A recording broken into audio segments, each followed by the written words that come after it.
ये जो कावड़ लेने जा रहे हैं, इसके अंदर क्या किसी ब्यूरोक्रेट का बच्चा जाता है?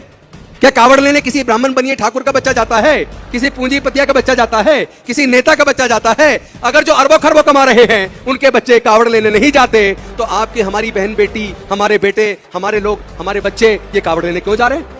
जब वो जो पढ़ रहा है वो कावड़ लेने जा रहा है तो 20 दिन कम से कम अपनी पढ़ाई मार रहा है, और जो फैक्ट्री में काम कर रहा है, कारखाने में काम कर रहा है, वो अगर कावड़ लेने जा रहा है तो कम से कम 20 दिन की उसकी दाढ़ी मारी जा रही है। और कावड़ में का जो व्यापार है 1000 करोड़ का है।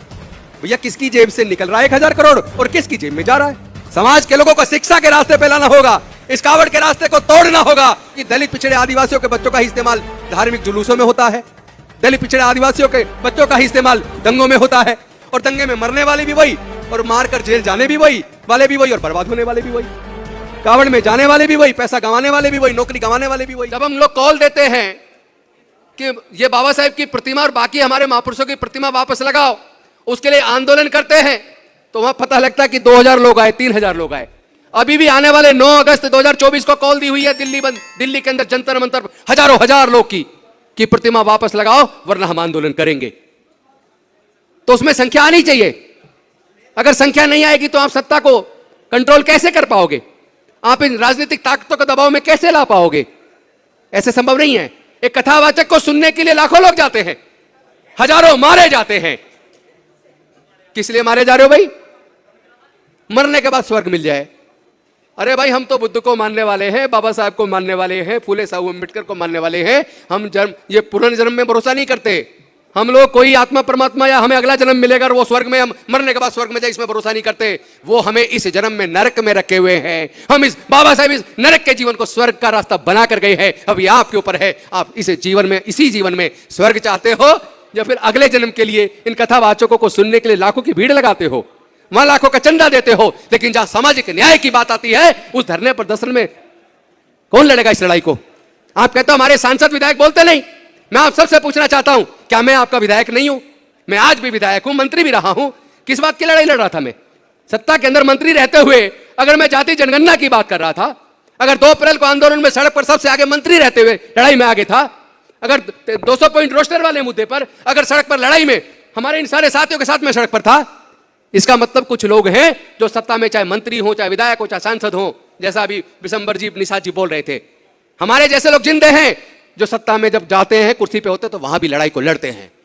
लेकिन अगर आप सब लोग एकजुट होकर ताकत बना ले तो जो लोग चुप बैठे संसद और विधानसभाओं के अंदर उनमें भी बोलने की ताकत आ जाएगी, क्योंकि उन्हें डर लगा रहता है अगर मैं बोलूंगा तो मेरा टिकट कट जाएगा।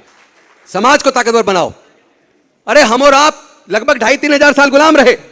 इस गुलामी से बाहर डॉक्टर बाबा साहेब अम्बेडकर और हमारे बाकी महापुरुषों ने हमें बाहर निकाला।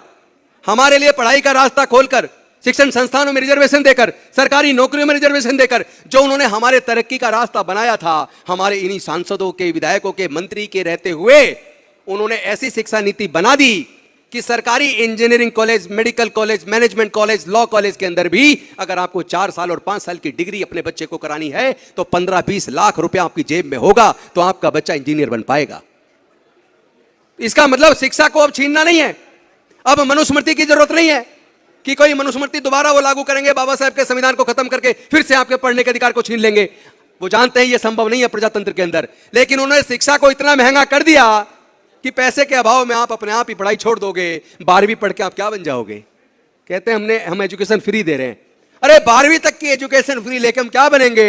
हम तो तब माने ये सरकारें हमारी हायर एजुकेशन की फीस का खर्चा सरकारें उठाए। देश के सारे संसाधन, सारे बैंक, सारी इंश्योरेंस कंपनियां, गैस कंपनियां, पेट्रोलियम कंपनियां, एमटीएनएल, बीएसएनएल, सब कुछ वो बेच चुके हैं। रेलवे, पोर्ट, सब कुछ वो बेच चुके हैं। और जो बिक गया वहां आपके नौकरी के अवसर खत्म हो गए, सब कुछ प्राइवेटाइज हो रहा है। तो जब नौकरी होगी ही नहीं, यानी शिक्षा महंगा करके उन्होंने हमारे लोगों से शिक्षा छीन ली और नौकरियों को प्राइवेटाइज करके उन्होंने हमारे लोगों से भविष्य में हमारे युवाओं को मिलने वाली नौकरियां छीन ली। जब ना शिक्षा होगी ना नौकरी होगी तो हमारे और आपके बच्चे क्या बनेंगे? वो मजदूर बनेंगे। और जो मजदूर बनेगा वो मजबूर बनेगा, और जो मजबूर हो जाएगा वो गुलाम हो जाएगा। इसी के ऊपर ज्योतिबा फूले जी ने कहा था, ज्ञान बिना मति गई, मति बिना नीति गई, नीति बिना गति गई, गति बिना धन गया, और धन के अभाव में हम लोग गुलाम और गरीब हो गए। तो साथियों, क्या फिर से आप अपने बच्चों को गुलाम देखना चाहते हो? आपके आचरण से, आपके व्यवहार से यही प्रतीत होता है कि आप अपने बच्चों को गुलामी की तरफ धकेल रहे हैं। कैसे धकेल रहे? मैं आप सबसे पूछना चाहता हूं, ये जो कावड़ लेने जा रहे हैं, इसके अंदर क्या किसी ब्यूरोक्रेट का बच्चा जाता है? क्या कावड़ लेने किसी ब्राह्मण बनिए ठाकुर का बच्चा जाता है? किसी पूंजीपतिया का बच्चा जाता है? किसी नेता का बच्चा जाता है? अगर जो अरबों खरबों कमा रहे हैं उनके बच्चे कावड़ लेने नहीं जाते, तो आपके, हमारी बहन बेटी, हमारे बेटे, हमारे लोग, हमारे बच्चे ये कावड़ लेने क्यों जा रहे हैं? जब वो जो पढ़ रहा है वो कावड़ लेने जा रहा है तो 20 दिन कम से कम अपनी पढ़ाई मार रहा है, और जो फैक्ट्री में काम कर रहा है, कारखाने में काम कर रहा है, वो अगर कावड़ लेने जा रहा है तो कम से कम 20 दिन की उसकी दाढ़ी मारी जा रही है, और कई बार तो वापस आने के बाद मालिक कहता अब तुझे कल से आने की जरूरत नहीं, हमने दूसरा रख लिया।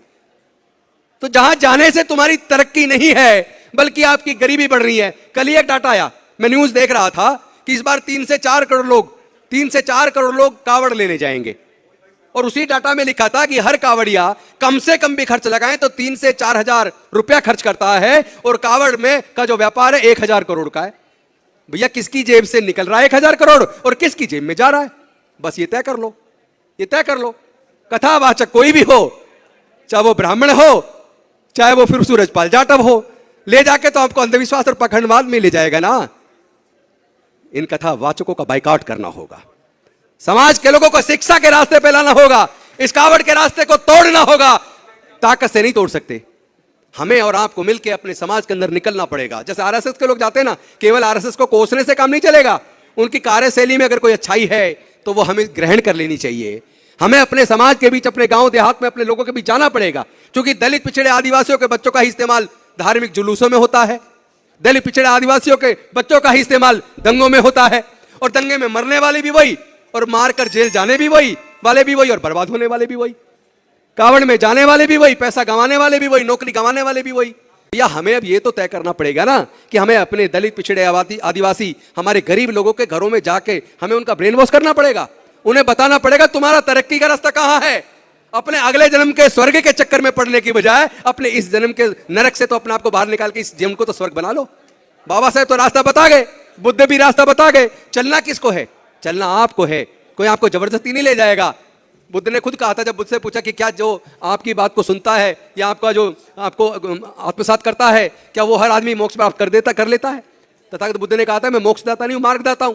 और साथ में उन्होंने कहा कि मैं तो मार्ग बताता हूं, जो उस मार्ग पे चलेगा उसके जीवन से दुख दूर हो जाएंगे, उसका कल्याण हो जाएगा, और जो उस मार्ग पे चलने के बजाय दूसरे मार्ग पे चला जाएगा उसका कल्याण नहीं होगा, उसके दुख दूर नहीं होंगे। तो उसी प्रकार आपको तय करना है कि समाज को अंधविश्वास से, पखंडवाद से बाहर निकालना है कि नहीं निकालना। अपने बच्चों को, अपनी बहनों को, अपने बेटियों को, अपने बेटों को, जहां ये सामाजिक चर्चाएं हों वहां अपने परिवार को लाना है या केवल पुरुषों को लेकर आना है? क्योंकि आप पुरुष तो आके सुन रहे हो, आपकी पत्नी बच्चे सुन नहीं रहे, तो उन्हें कैसे पता चलेगा तुम्हारा लूटने वाला कौन है, तुम्हारी हकमारी कौन कर रहा है? तो अगर अपने लोगों को एहसास कराना है, क्योंकि आदमी निकलता है सुबह, रात को घर में जा रहा है, महिलाएं भी अब हालांकि काम धंधे वाली नौकरी में आ गई हैं, लेकिन अभी भी मेजोरिटी में महिलाएं घर देख रही हैं, तो बच्चों का लालन पालन तो माँ कर रही है, दादी कर रही है, बुआ कर रही है, बेटी कर रही है, तो संस्कार भी वही दे रही है। पड़ोस में जागरण हो रहा है, वो जागरण सुनने जा रही है, कथावाचक आ रहा है, उसको सुनने जा रही है, बच्चों को साथ ले जा रही है। तो भैया संस्कार किसके सीख रहे हैं बच्चे? संस्कार उनके सीख रहे हैं। तो आप यहां लेके आओगे तो ये वाले संस्कार सीखोगे जो हम समझा रहे हैं, और वहां अगर आप यहां अकेले आओगे और आपकी पत्नी जागरण में जाएगी, कथावाचक को सुनने जाएगी, तो संस्कार उनके पनपेंगे। इसलिए जीत उनकी हो रही है, हार आपकी हो रही है। 12% सत्ता में काबिज है और 88% मांग रहा है कि हमें ये दे दो, हमें वो दे दो। अरे भाई, जो देने वाला है, जो फाइनेंस मिनिस्टर है भारत सरकार का या प्रधानमंत्री है भारत सरकार का, जिसने पूरे देश का बजट एलोकेट करना है, उससे मांग रहे हो, मांगने वाले बनो ना, मांगने वाले मत बनो, देने वाले बनो। तो ये आपको समझना पड़ेगा कि जो देश की नीति निर्धारित करता है ब्यूरोक्रेट, उसमें आपकी हिस्सेदारी कितनी है।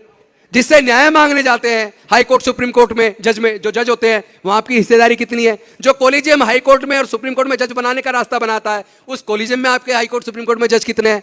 तो अगर वहां आपकी हिस्सेदारी, भागीदारी नहीं है, तो आप हमेशा मांगते रहोगे लेकिन मिलेगा नहीं। तो लड़ाई को तेज करना पड़ेगा और ईमानदारी से करना पड़ेगा, समर्पित होकर करना पड़ेगा, तब हम लड़ेंगे भी और जीतेंगे भी, कामयाब होंगे। इन्हीं शब्दों के साथ जय भीम, जय भारत।